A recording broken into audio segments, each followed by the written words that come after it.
आणि महत्त्वाची बातमी, विधान भवनामध्ये शंड बसले तसं वादग्रस्त वक्तव्य मनसेचे नेते संदीप देशपांडे यांनी केले। विधिमंडळाच्या कार्यक्रमात मराठी बोर्ड नसल्यामुळे देशपांडे यांनी ही टीका केली। संसदेच्या अंदाज समितीला 75 वर्ष पूर्ण झाल्यामुळे विधान भवनामध्ये कार्यक्रमाचं आयोजन करण्यात आलं होतं। विधान भवनात बसलेले शंड आहेत। संदीप देशपांडेंनी हे वादग्रस्त वक्तव्य केलं। आज विधान भवनात एक कार्यक्रम पार पडलाय। राष्ट्रीय स्तरावरचा कार्यक्रम महाराष्ट्रात मुंबईत पार पडतोय। सगळे नेते मंत्री महोदय त्या ठिकाणी, पण त्याच्यावर असलेला जो बॅकड्रॉप आहे त्याच्यावर फक्त इंग्रजी आणि हिंदी या भाषेतच आशय आहे, मराठी भाषेतला आशय पाहायला मिळाला। मला वाटतं हेच तर दुर्दैव आहे। आणि सगळे जर शंड लोक तिथे बसले असतील तर मराठी माणसांनी करायचं काय? विधिमंडळाच्या संसदीय समितीला 75 वर्ष पूर्ण झाल्यानिमित्तानं एका कार्यक्रमाचं आयोजन विधान भवनामध्ये करण्यात आलं होतं। कार्यक्रमाला लोकसभा अध्यक्ष ओम बिर्ला, मुख्यमंत्री, उपमुख्यमंत्री उपस्थित होते। या कार्यक्रमाच्या व्यासपीठावर बोर्ड लावण्यात आला होता। या बोर्डवर फक्त इंग्रजी आणि हिंदीतच मजकूर छापला होता। बोर्डवर मराठी मजकूर नसल्याचं पत्रकारांनी संदीप देशपांडेंना प्रश्न विचारत म्हटलं, तर विधान भवनात बसलेले शंड आहेत असं उत्तर संदीप देशपांडेंनी दिलं। आज विधान भवनात एक कार्यक्रम पार पडलाय। राष्ट्रीय स्तरावरचा कार्यक्रम, पण त्याच्यावर असलेला जो बॅकड्रॉप आहे त्याच्यावर फक्त इंग्रजी आणि हिंदी या भाषेतच आशय आहे, मराठी भाषेतला आशय पाहायला मिळाला। मला वाटतं हेच तर दुर्दैव आहे। आणि सगळे जर शंड लोक तिथे बसले असतील तर मराठी माणसांनी करायचं काय?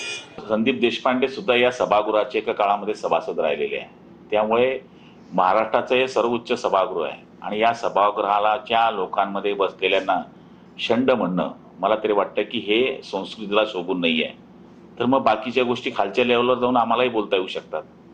सभागृहाचा अपमान आहे। येणाऱ्या काळामध्ये बरेच आमदार याच्यावर हक्कभंग मांडल्याशिवाय राहणार नाही। हा खरं म्हणजे लोकसभा आयोजित हा कार्यक्रम आहे, लोकसभेने आयोजित केलेला आहे। आणि जे जे राज्य सरकार कार्यक्रम आयोजित करते त्यामध्ये तुम्हाला माहिती आहे सगळ्यात मोठा मराठी असतो आणि मराठी राहणार। जर लोकप्रतिनिधींना कोणी शंड बनत असेल, ज्याचं छोट्याशा सभागृहात जाण्याची हिंमत नाहीये किंवा पात्रता नाही, तो जर सर्वोच्च सभागृहामध्ये जाणाऱ्या व्यक्तींना शंड म्हणत असेल, तर संदीप देशपांडेचं म्हणतंय की मी जे बोलतोय ते वक्तव्य योग्य आहे आणि यासाठी तुरुंगात जायची पण माझी तयारी ठेवा। या संदर्भामध्ये हक्कभंग समितीकडे हक्कभंग टाकला, कारण कोणत्याही विधिमंडळाच्या कामकाजाच्या संदर्भामध्ये भाष्य करताना मनात कितीही एखाद्या मागणीची तीव्रता असली तरी भाषेचा उपयोग उत्तम पद्धतीने केला पाहिजे। अन्यथा उद्या आपण ज्या लोकांबद्दल